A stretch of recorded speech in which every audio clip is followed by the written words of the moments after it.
All wings report in, Darth Magog standing by with another Battlefront II ranking video. As you know, in a ground invasion, use of your battle points is critical. Reinforcements, heroes, and of course vehicles are key components to a successful attack or defense. A well-played vehicle can turn the tide of battle, sometimes for minimal battle points compared to a more expensive reinforcement or hero. But what's the best use of your Battlefront II battle points? Time for us to answer that question. Sync up your chronos, we're listing all the vehicles in Battlefront 2 from worst to best.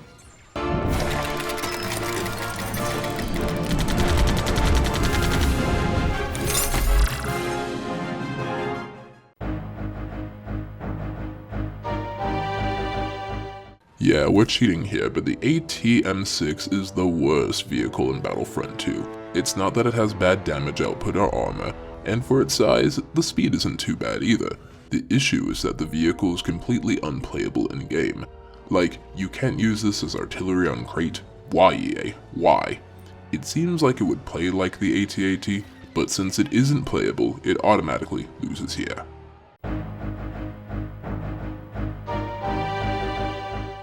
Unlike the X-Wing, the X-34 Landspeeder did nothing in helping Luke Skywalker win the Galactic Civil War. And, much like in the movies, the X-34 is better off being sold to fund the rebellion. The good points are its higher durability compared to speeder bikes, it's much faster than the LIUV. Also, it has a heatsink for its laser cannon so it can fire longer, and don't forget its ability to just run down enemy infantry. The downsides are the poor armor on this vehicle. You're an easy target in an open cockpit, and the speeder itself is a big target with a bad turning radius. Almost entirely not worth using the battle points on. The damage output from the cannon is low, and it's only good for 9 shots. And forget facing off against other vehicles with this, you won't get very far. The lack of mobility combined with the poor firepower and accuracy keeps the X-34 as a liability rather than an investment. I doubt I've ever seen a Battlefront turned around by using one of these.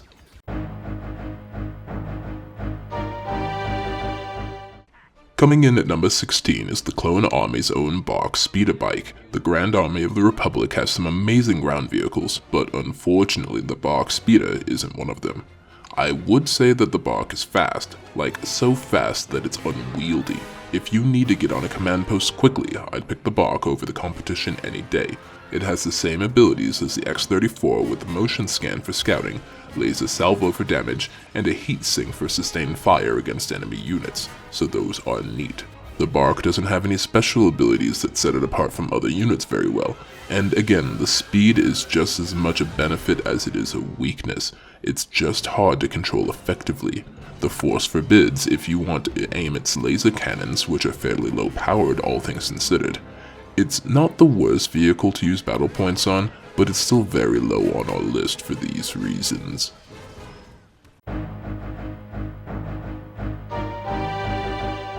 Fresh from the Rogue One film and Star Wars Squadrons video game, the U-Wing is one of many artillery units, most of which are on rails. The U-Wing is no exception. What I like about the U-Wing is its huge damage output in aerial recon. It has target jamming so you can block ground-to-air missiles for a while, a repair system to heal off the damage done by the sentry guns, and of course a heat sink to offset the high heat from the blasters. Honestly, I'd rank the U-Wing higher if it wasn't for a few factors. One is its poor availability, as you only have access to the ship on Yavin 4 on the Rebel side in Galactic Assault. Additionally, I don't care much for the on-rails mechanic and would have preferred this just be an air vehicle like the Snowspeeder. And without the heatsink, this thing is just vulnerable to overheat. Not my favorite feature in any vehicle, and a low priority on the battle point list.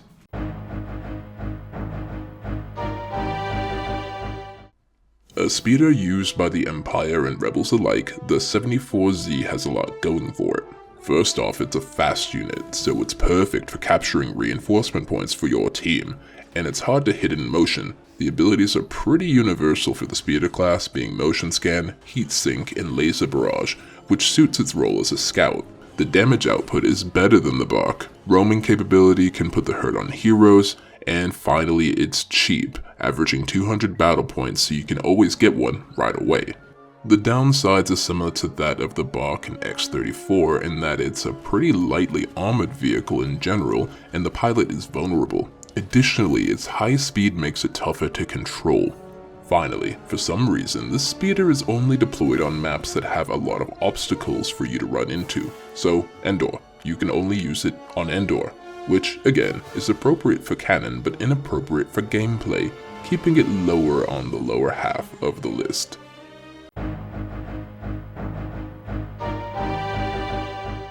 The MTT is one of the scariest ground vehicles in the droid armory. It's heavily armed, just as well armored, and if that's not enough, it brings an entire army of droids with it. In gameplay, for 400 battle points, you'll enjoy your short time in the MTT. It functions in a high damage output role, using explosive damage for crowd control, and to mitigate the lack of direct control, you can help your team in two ways.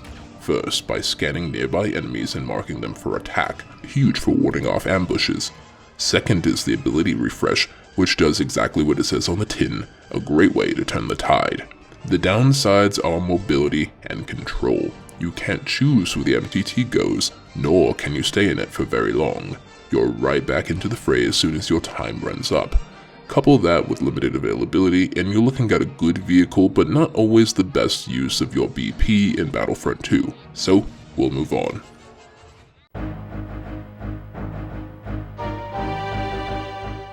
Top of the dirty dozen is the AT-AT. To my surprise, I actually like it a bit more than the MTT. For the same amount of battle points as the MTT, the LAAT does quite a bit. It hits a little harder than the MTT does in exchange for a higher heat rate, but then a higher vantage point gives you more firing options. Additionally, instead of the generic enemy scanning ability, the AT-AT is equipped with orbital bombardment, a direct counter to the issue of incoming squads with ion launches. It also has a short cooldown for the relative power, about 15 seconds, so it's certainly repeatable if not spammable. The downsides are the same as the majority of artillery. Mostly that it's on rails, can't dodge fire, and your time is very limited. Also, the unit is only available for the Empire on Hoth, while the unit is commandeered by the Rebels in Endor entirely, meaning you only get one map with either faction to use it. That said, when it's available, strategic use of the abilities can make or break the game.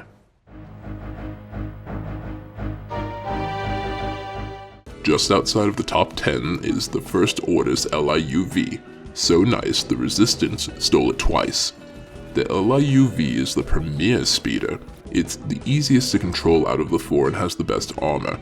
It's not a bad price at about 400 battle points and delivers heavy damaging drive-bys, either through its cannons or by hitting the enemy infantry at top speed. The unit is abundant, available on several sequel-era maps, and frankly, it's much easier to aim. The downsides of the LIUV are its limits. It's limited to the same ability suite as the X-34 Rebel counterpart, and its ability to auto-kill on contact was severely nerfed, which mitigates its utility. I rarely want it over an ATST if the ATST is available at all. And it's slower than the other speeders on this list, almost qualifying as more of a light tank or a troop transport. Definitely appropriate for lore purposes, but not the best in-game, keeping the LIUV circling outside of the top 10.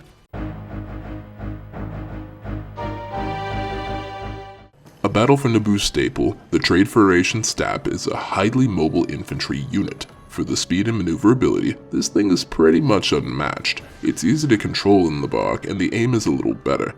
Standard speeder suite of abilities apply, but I feel as though the barrage suits it more from a lore perspective. Otherwise, this speeder isn't anything special. Also, it's not very effective at close range, so if you want to protect a command post, you'll have to do so from something of a distance before you swoop in and conquer it. It's still cheap at only 200 battle points in both Supremacy and Galactic Assault mode in Battlefront 2, so it gets a pass for the very start of the top 10.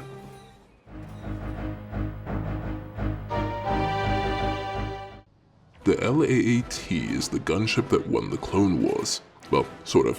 Either way, a lot of the flair comes through with Battlefront 2. The big pros for the LAAT are its availability, damage output, and honestly better travel arc than the U-Wing. It also fires faster and cools off a bit quicker, so not half bad in that regard. The bad news is that the LAAT doesn't do as much damage as the U-Wing, and in certain modes it doesn't spend enough time close to the objective, making it a bit harder to use effectively. It also doesn't have any unique abilities that set it apart from a U-Wing, making it more like a Republic remix of the same craft. Honestly, the only thing that keeps it above the U-Wing itself is the added availability, and that's it. The ship is too vulnerable to starfighter attack. If it wasn't for that, it could be higher on the list, but it isn't, so we'll make do with number 9.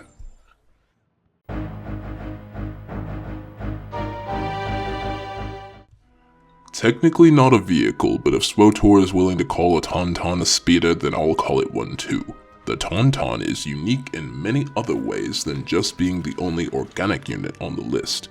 It also has a few other abilities that you won't find anywhere else, first being the headbutt ability. The Tauntaun charges forward and severely damages anyone that gets in its way. This combos nicely with Frontrunner. That ability in a group really increases battle points earning on the team and can easily set you up for heavier units, vehicles, or even a hero if you play it well. And what speeder-like unit is complete without a barrage? The best part about the Tauntaun is that it's free, no battle point commitment, just find one and ride on. Now for the bad news, the Tauntaun is only available on Hoth, and unlike other vehicles, it's a first find, first ride. So that makes it an issue. The headbutt ability isn't wholly useful since you can still run into an enemy full speed and achieve a similar effect, so that's something of a letdown. And finally, Frontrunner is only useful if you're leading a squad, meaning if you're out on your own, save the ability or else you won't see a battle point bonus at all. The Tauntaun is a cool addition to the vehicular fleet in Battlefront 2 and definitely earns its halfway mark.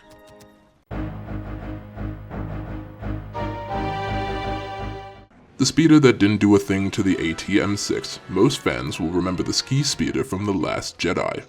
In-game, the ski speeder is a bit more effective. It moves fast, is reasonably armored, and hits pretty hard. It's actually not too bad when faced against enemy TIE fighters on Crate, and it literally runs circles around the AT-ST. The damage output is pretty intense for a speeder, outstripping the LIUV by a mile. It can increase even further with Overload, which you can combine with Heatsink to continue an attack on a hardpoint or enemy squad for a very long time. And of course, it stays out of trouble with the Afterburner, even if it's for a short time. Let's get the bad out of the way now. You can only get the ski speeder on Crate. Small letdown there. The bigger letdown is that it's stuck on the ground, so that makes countering enemy starfighters on Crate a struggle. The handling is a little awkward at first. It feels like it should be a starfighter just on the ground. Very odd, but still good enough to make number 7.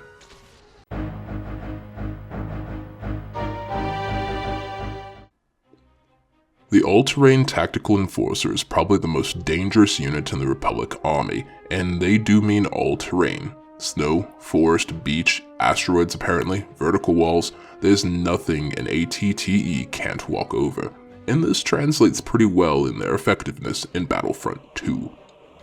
The ATTE is an explosive difference maker in the game modes it's available on. First off, it's the only fully controllable artillery in the game, so that opens up gameplay immensely. Second, its firepower is great, having the ability to one-shot nearly any unit in the game aside from other tanks. And even then, it doesn't require much more to bring down even the AAT. The siege mode makes up for that at range, and the additional ion barrage makes it a great way to clear out dug-in enemy droids as well as their armored support. Most importantly, this thing is bulky as all get out. 5,000 HP as an objective and 1,000 as a support on Felucia. The best part of this is that this unit is free, no battle point cost to use this tremendously helpful tank. On Felucia, it's bulky enough and has more than enough firepower to take over and hold a command post on its own, with absolutely no concerns. The downside of the ATTE aren't crippling, but they're certainly visible. First things first, they're big, slow-moving targets. You're going to have to get used to being shot at in this thing, and shot a lot. Its limited availability on Clone Wars maps is disappointing, but makes logical sense given the constraints of some maps. It really doesn't make sense to have the ATTE marching up the main street on Naboo. And finally, Siege Mode is required to use the last Ion ability that the ATTE has, meaning, aside from tactical support, you can't use any of the ATTE's abilities on the move, so it loses points and versatility, but this is easily the best artillery unit in the game and just misses out on the top 5. Hitting the top 5 vehicles is the main Walker of Lightning Squadron, the AT-RT.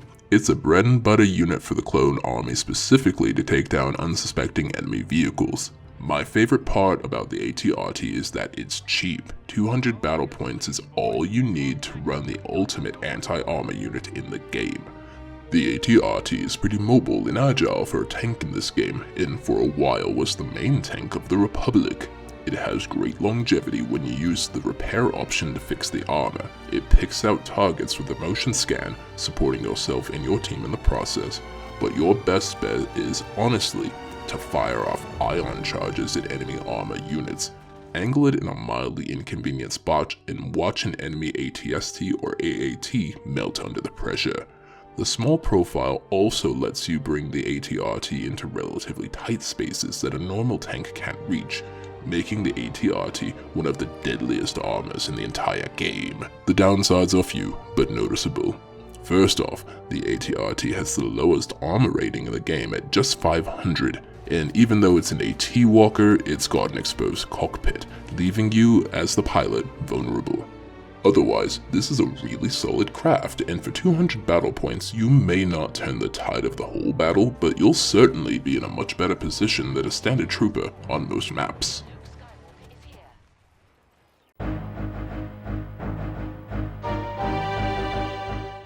Better known as the Snowspeeder, the Incom T-47 Airspeeder is the speeder counterpart to the X-Wing.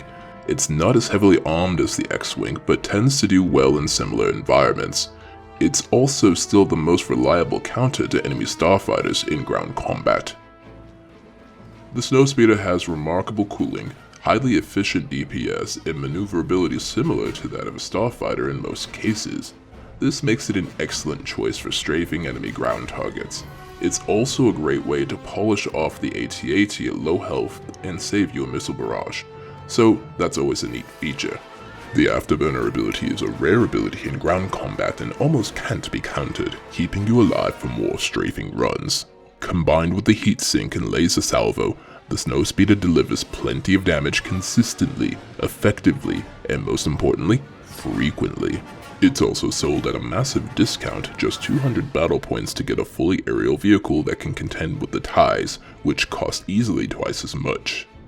The Snowspeeder isn't all upsides though. For one, unlike the higher up units on this list, this isn't an effective unit to use if you're not a good pilot. Another downside is the lack of availability. I figured the ship would be available for Scarif, but surprisingly, you can only fly it on Hoth. Other than that, there's nothing really wrong with the Snowspeeder. It's very effective in its role, quick, well armored, and fun to play. It certainly earned the number 4 spot on this list.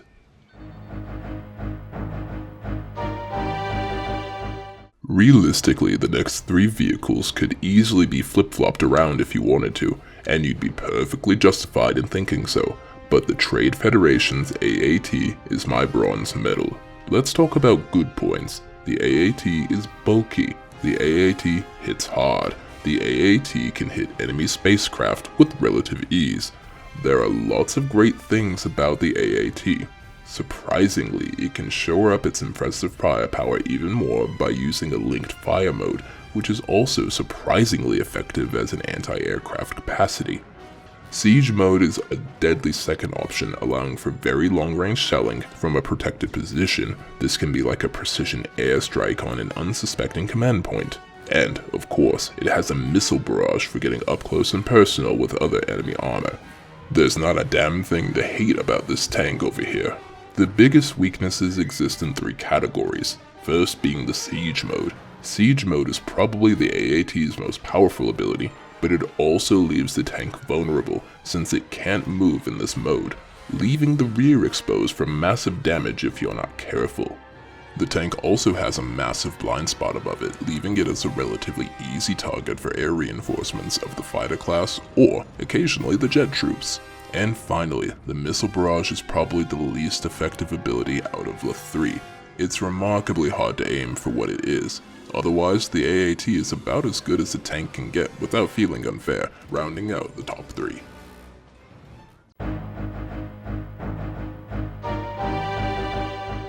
The runner-up vehicle on the list is the AT-ST Scout Walker, fielded by the Galactic Empire, the First Order, and even the Resistance. Yes, the only vehicle the Resistance found that could counter the AT-ST was, well, the AT-ST. It's that good. Here's why. First off, AT-STs are fast for their size and durable to boot. It's got just as much armor as the AAT and maneuvers a bit better. The AT-ST is a terror in pretty much any environment. The trees of Endor, the hills of Takodana, the tundras of Hoth. Wherever you can find an AT-ST, you'll fear it. The firepower is a little lower than other tanks, but it has a higher firing rate, which makes it much better for anti-infantry and anti-speeder roles. Speaking of infantry, it has one of the best abilities in the grenade launcher. The launcher can one-shot the majority of enemy infantry in one volley, and since it's explosive damage, it's just as effective in groups. The Scout Walker doesn't stop there, as it also fields an anti-tank missile. A good final attack in the mirror match, or in a pinch, it can be used on small groups of ground troops to deliver a killing blow. And of course, the AT-ST wouldn't be a scout unless it had motion detection, which it does, and it maintains the scan for 9 seconds. Not long in the real world, but in a lightning-fast game of galactic assault or supremacy, losing your cover to an entire enemy team can be detrimental, meaning this is one of the few vehicles that can benefit and make use of the scan effectively. Did we mention the scan lights up targets so you can more effectively launch grenades and tank missiles? Because yes, you can use other abilities while scanning for targets. Remarkable. There's not a lot of bad things to say about the AT-ST. If I had to say anything, it doesn't take corners very well, but you'll rarely be retreating by turning around anyways. It's just better to fall back while firing instead of exposing the much weaker backside of this unit. It also lacks an anti-air role, but with its range, high survivability, and firepower, if you found time to attack enemy aircraft with the AT-ST, you've already won the game. The AT-ST is second to none as far as dark side armor goes, and more than earns the runner-up position in our rankings.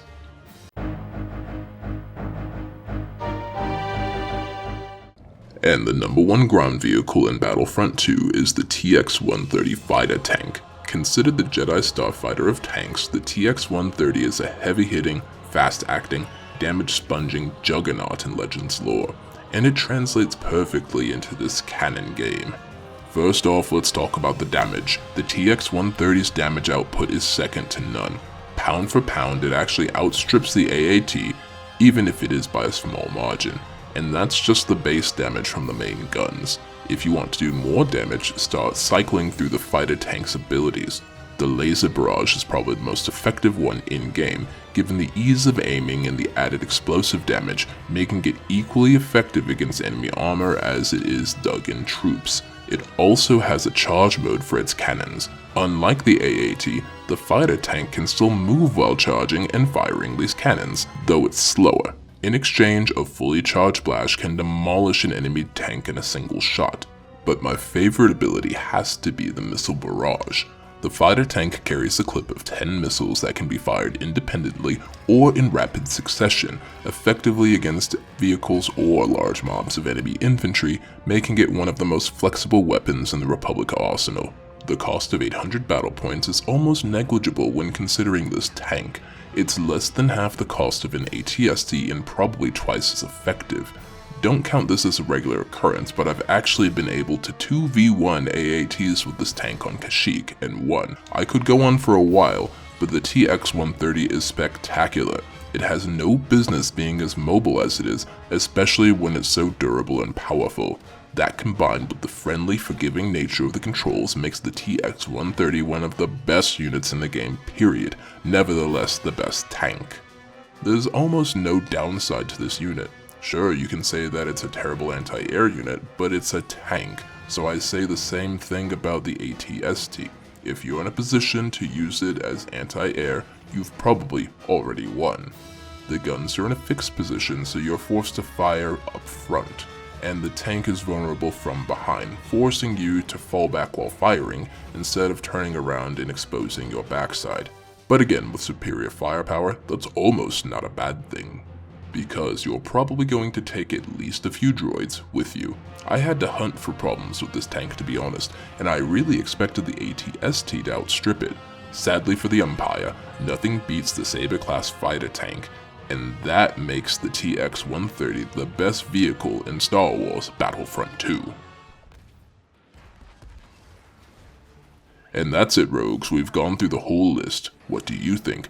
Did we pick out the right speeders, artillery, and armored units to focus your battle points on, or do these technological terrors still pale in comparison to the power of the Force? Whatever your thoughts may be, feel free to leave them in the comments down below. Until then, Darth Magog is signing out.